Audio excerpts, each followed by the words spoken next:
Super Monkey Ball Banana Blitz HD is legitimately one of the most frustrating games I have ever played. I spent more time swearing and staring at the screen in disbelief than I did actually playing it, which is a real shame because there were moments when I was genuinely having fun. The main mode is the story mode, and I use the word story here very loosely. It is a series of worlds mostly comprising of Super Monkey Ball levels where your goal is to guide a monkey inside a ball through a ring at the end of the course. I say mostly because in 8 of the worlds there are boss fights, but more about them in a minute. There is also a party or minigame mode where you can play 10 different minigames. This has been knocked down from the 50 in the original Wii release because the vast majority of them relied on motion controls, which this version does not have. You can play these minigames by yourself or in local multiplayer, and a separate mode will allow you to compete online as well. Lastly is a speedrun mode where you compete against an online leaderboard to complete worlds in the quickest possible time.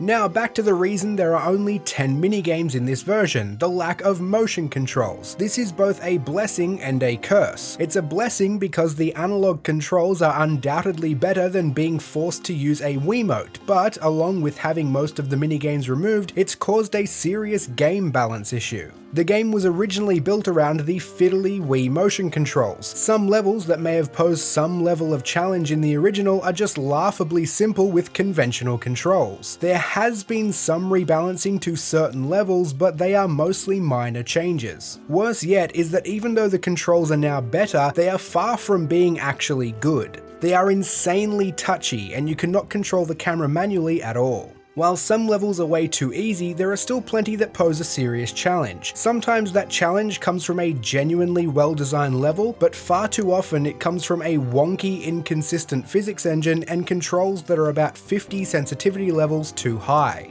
The most fun you'll have in this game is completing levels using speedrun strats. It is incredibly satisfying to hit a series of perfect jumps and bounces, completing a level way quicker than what looks to be the intended way. But in order to pull off these strats, you need to use Yan Yan. Each monkey has a different set of stats. Yan Yan is the only one with a maximum jump stat, and jumping is the single most important thing in this game. But Yan Yan also has one of the lowest weights and a maximum bounce stat, which makes her an absolute nightmare to control when you are doing anything other than a speed strat, especially in boss fights. There are going to be times when a level doesn't have any major shortcuts, or its alternative strats are so hard to learn that you decide it's time to take it slow and follow the level the way it's laid out. But trying to play the game as intended with Yan Yan is like trying to thread a needle with a live snake and the needle is made of flubber.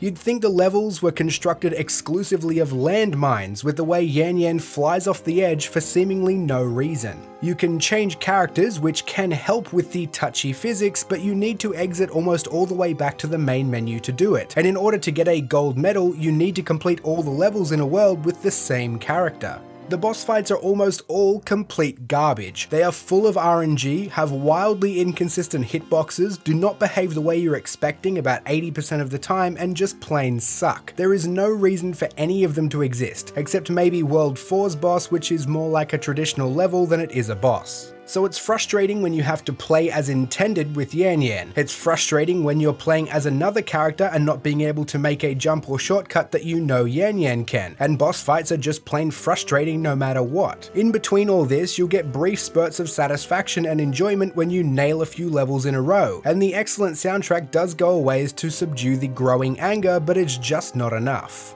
Dying as you're learning a shortcut or speedrun strat is fine. That's the kind of difficulty you want. There's a sense of progression as you learn each step, but the difficulty Super Monkey Ball Banana Blitz HD settles for a majority of the time is random, inconsistent BS. You make a jump onto a perfectly flat and level platform. 3 times out of 10, you'll land the way you think you should. 2 times out of 10, you'll fly off the platform sideways for no reason. Another 2 times, you'll bounce right off the edge with quadruple the momentum of the other 8 times.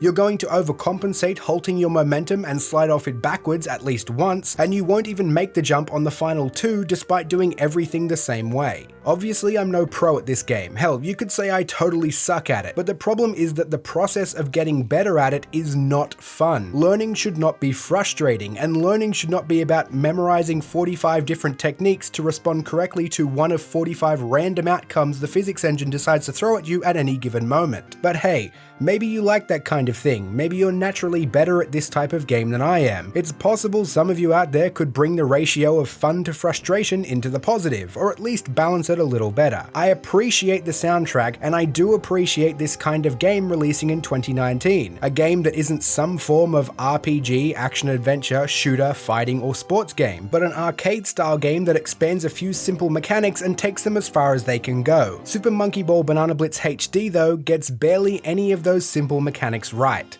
Thanks for watching, and I'll see you all soon.